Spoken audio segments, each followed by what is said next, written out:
Welcome to Public Forum, a community outreach program produced at North Idaho College on the shores of Lake Coeur d'Alene. Featuring guests from around the globe addressing a wide variety of subjects, Public Forum serves to educate and enlighten. Please join host and moderator, political scientist Tony Stewart, in welcoming today's guest. Ladies and gentlemen, I welcome you to our program today, and I'm very pleased to welcome a very great author to our program. I welcome Noni Darwish. Welcome to the program. Thank you. We're so pleasure. excited to have you here.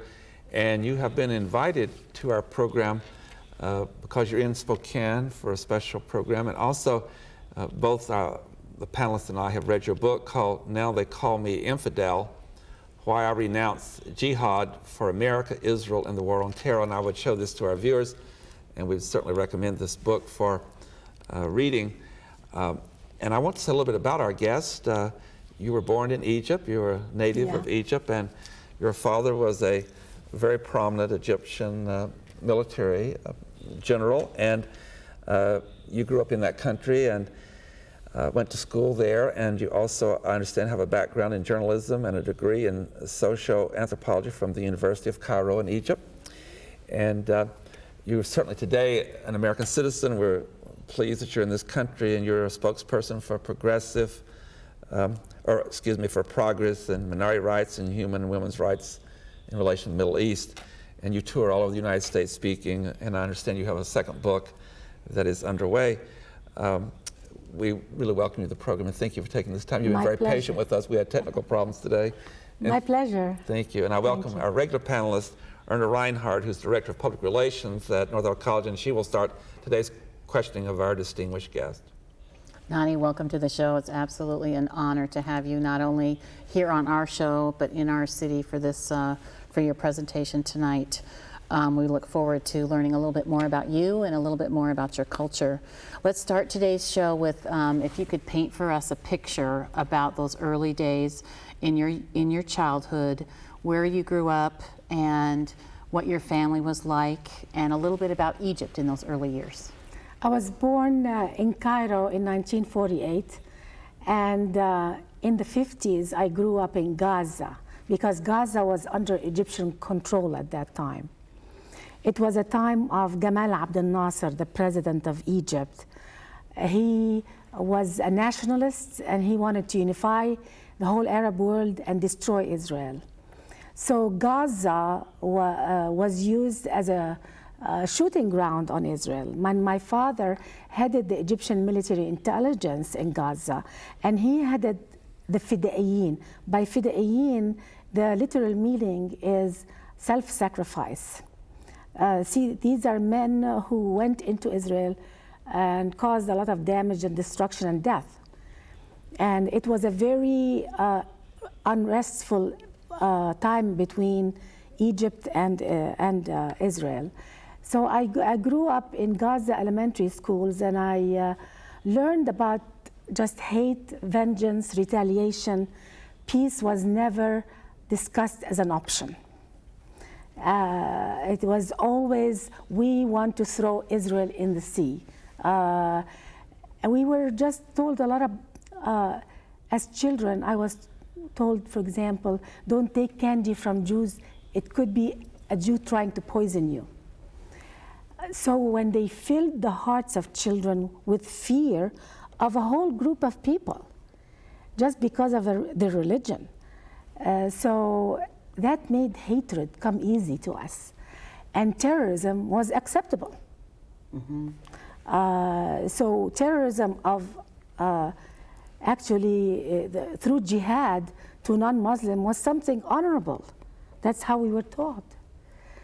And my father, he was a target by Israel to end the Fida'iyyin operations.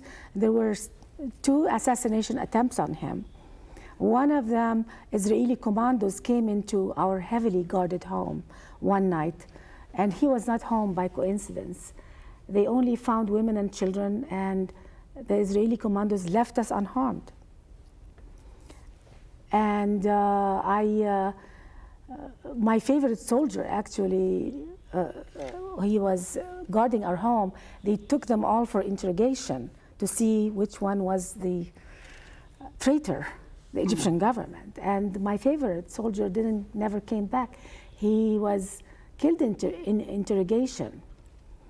So I really lived in this atmosphere of just shelling and bombing, and unfortunately when the Gaza side shot at Israel, they shot at Israel from residential areas. So when Israel retaliated, it was in residential, but they couldn't differentiate between the military and the homes, because this is how until today in Gaza, they are shooting the missiles from residential areas. So when Israel shoots back, sometimes it hits a civilian area. And this is, I've lived under that. Now, that part of your life, your family was considered upper class because your father was part of the military. But you saw as a young child a lot of poverty. Absolutely. And a lot of socioeconomic stress, a country really where hatred was the norm. Yeah. And so once your father was assassinated, then all of your security was gone. You had drivers, you lived kind of a life of luxury. Yeah. So after your father was assassinated, how did that change for you? Well, my mom had a very hard time because we went back to Cairo and lived there, and it was very hard on a woman to run a home in a culture that gave respect only to families headed by a man. So I saw my mom, for example, in the 50s, very few women in Egypt drove cars. So when she went to buy a car, the neighbors whispered and called her names. And I remember my mom crying and saying, isn't it enough that we give up our husbands and sons for shahid, to die as martyrs, but never get the respect from the community and the support. We had very little support and very little. My mom really struggled a lot. It is under Islamic law, women are oppressed in the Middle East, and I saw that very much in my mom's life and in my life as well. Absolutely. Ms. Darwish, I would like to pursue that a little bit further. Again, we've both have read your book, and it's most informative. In your life in Egypt, and I'll move forward to say that you left and came to the United States, I believe, at age 30. So you not only grew up in Egypt, but then you had worked there. And I'll tell us a little bit after what we would call high school here, and what you did. I've indicated that you also received a degree. Tell us a little about your education, and was that unusual for women in that time to get the type of education you did? And then where did you work prior to coming to the United States? Yeah, I had Western education, believe it or not, in the heart of Cairo, Egypt. Yes. I went to British schools, and then I went to the American University in Cairo, got my bachelor's degree in sociology, anthropology.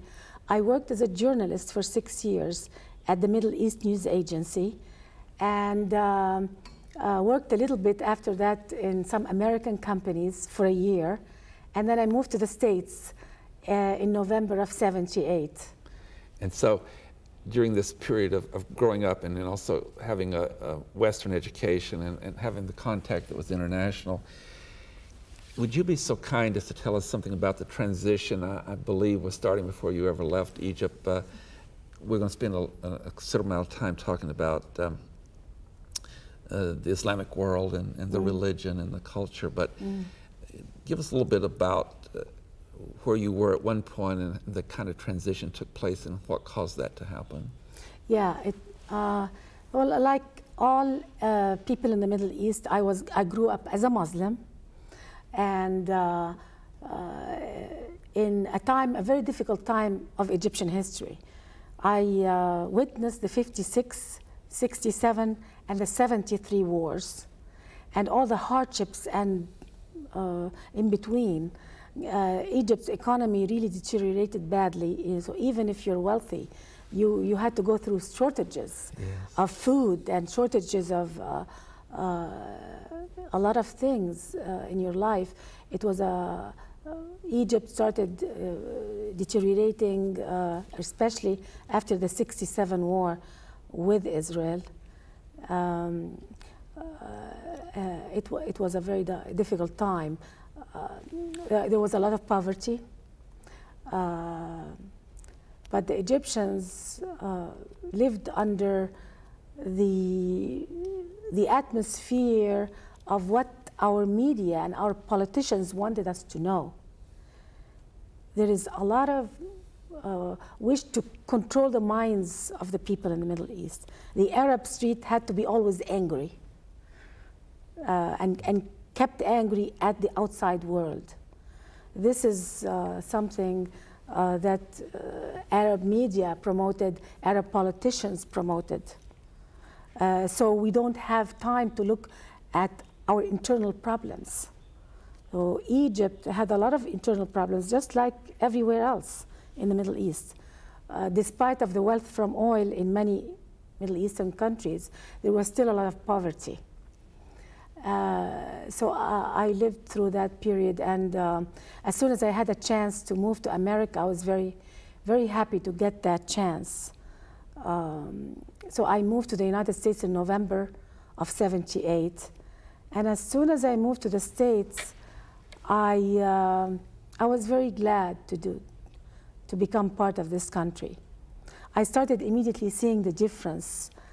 My first job was a secretary, and something that a lot of Americans passed by in the hallway, there was a sign that said, there is no discrimination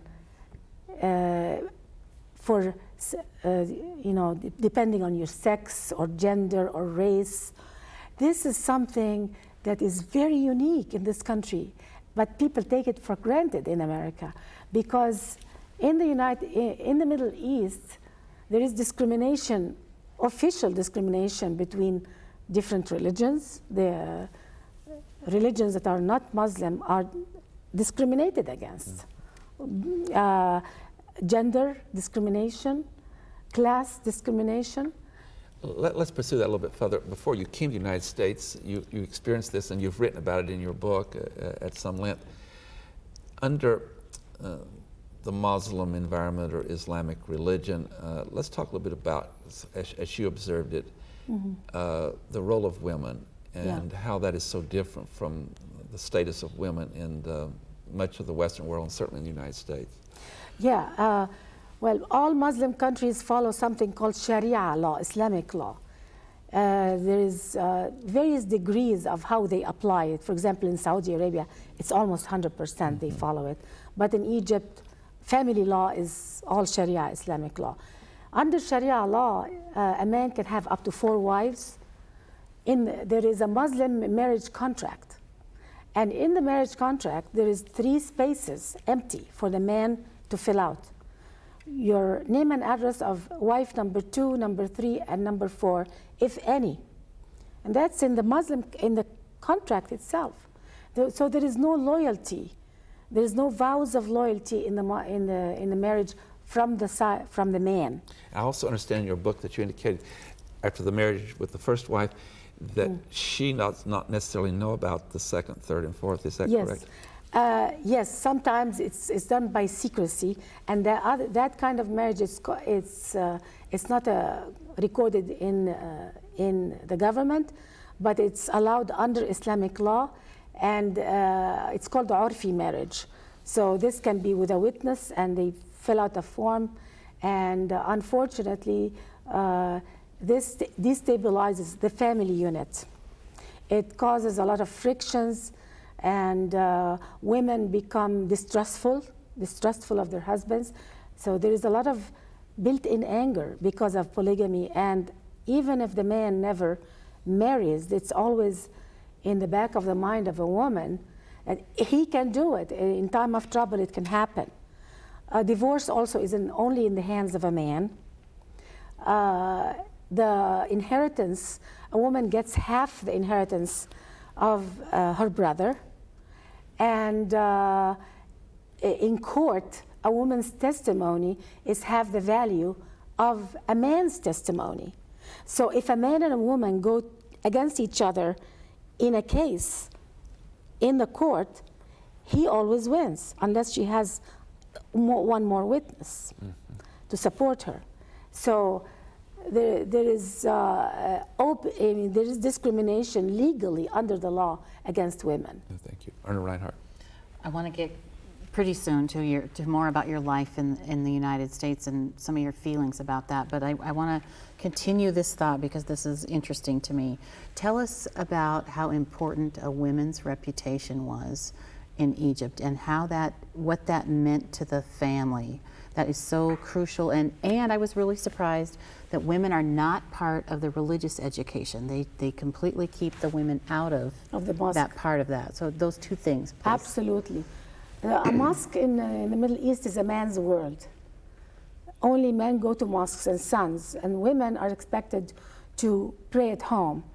There is a saying, and actually it's a hadith in the Quran, in the Muslim religion. This hadith says that women are deficient in brain and in religion. And so this is a hadith by Muhammad. So I'm sorry, you said about the mosque. Right, how women are excluded from religion, but then also how a woman's reputation is very important. Determines the honor for the man. Actually, in the Middle East, the Muslim culture, a man's honor depends greatly on the honor of the behavior, the sexual behavior of the female members of his family. And that you felt like you couldn't even speak to a boy as a youngster, Exactly, right? absolutely.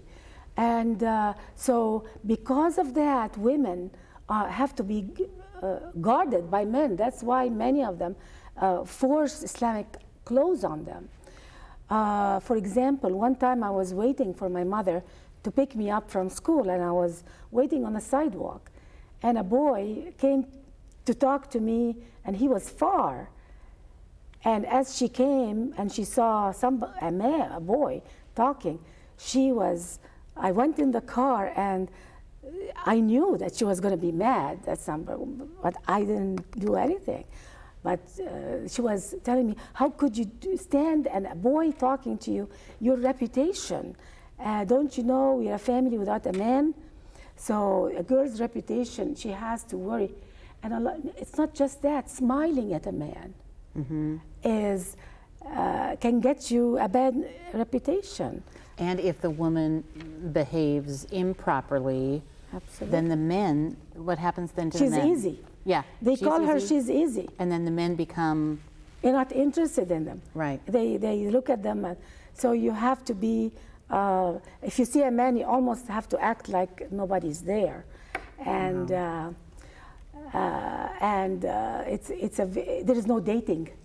Marriage is all arranged. Or if secret love affairs happen, you can't really meet. He has to come and propose. So it's a very restrictive culture on women. And even Egypt is a lot more liberal than Saudi Arabia and other Muslim countries in the region, where women are totally segregated from men, completely segregated. It's almost like gender apartheid state. Women deal with women and men deal with men. And following up on Erna's question, I believe at the mosque and all that in services that women and men are separated. They do not mix at that mosque or in the service itself. In the Middle East, up to very recently, a mosque was all men. Recently, because of some complaints, some women go, but that is a very rare event in the Middle East. In America, the mosques in America, men and women go, but they are separated. Even in this country? Even in America, yes.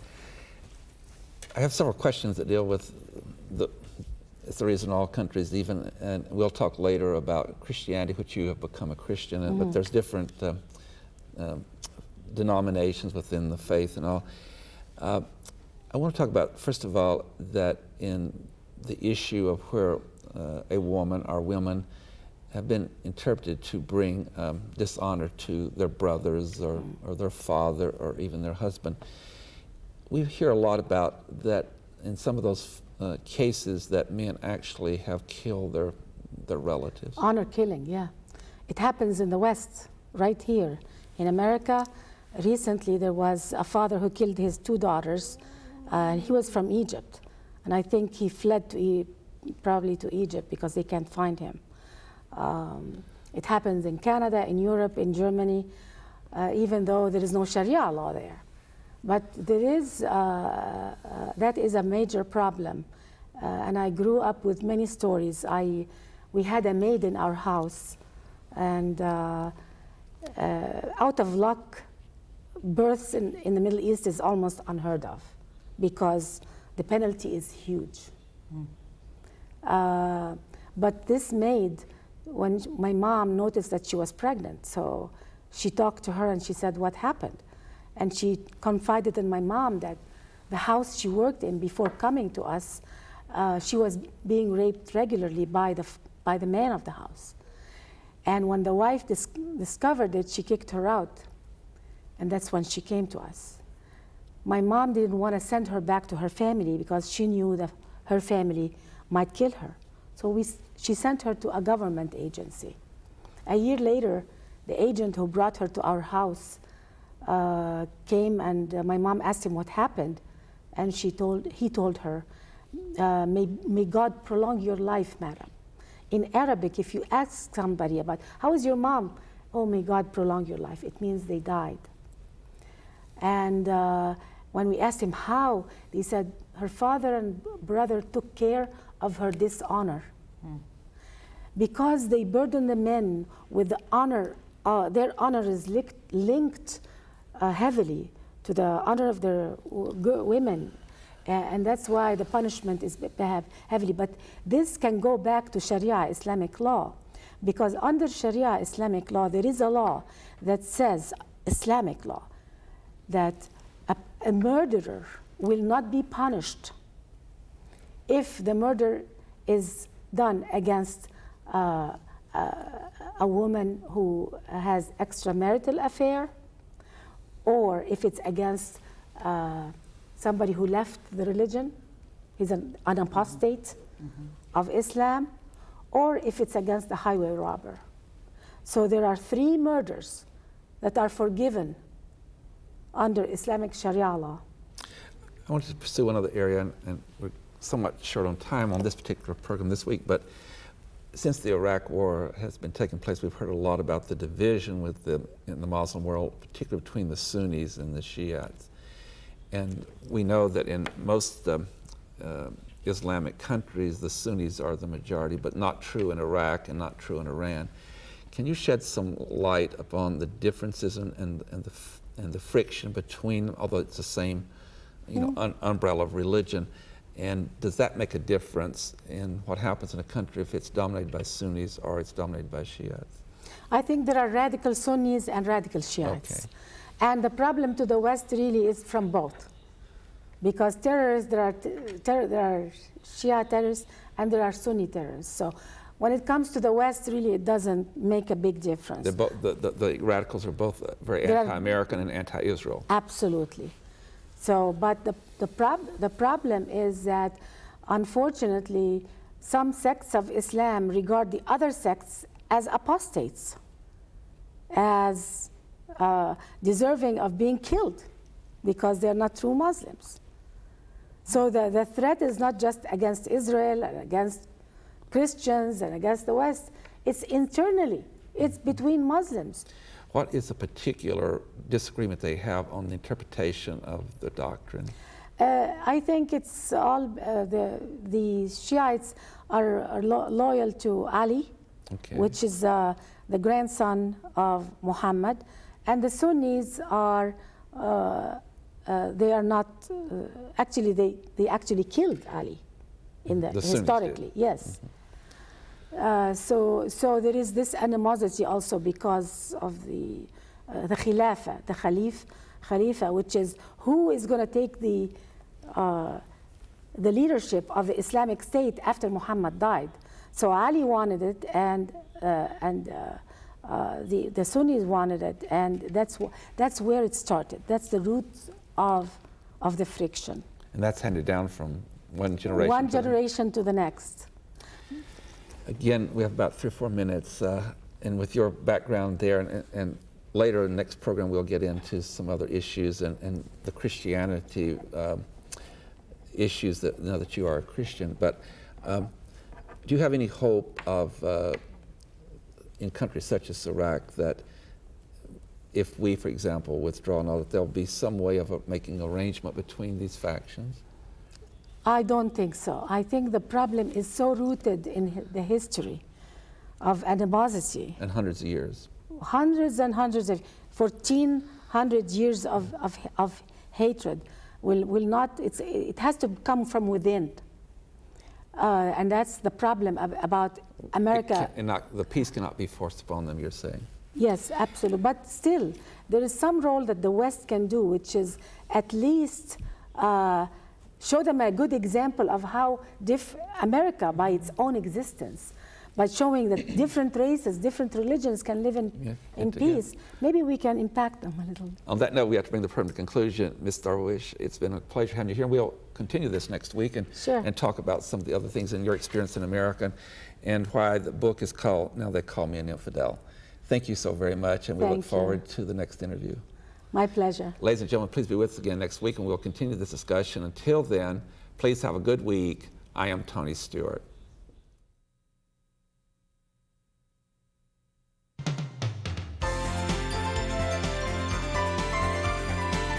Recorded on the campus of North Idaho College, Public Forum is the longest-running in-house college production on PBS. Each episode is pre-recorded live and is an educational outreach from North Idaho College. Please join us at this same time next week for another edition of Public Forum on this public television station.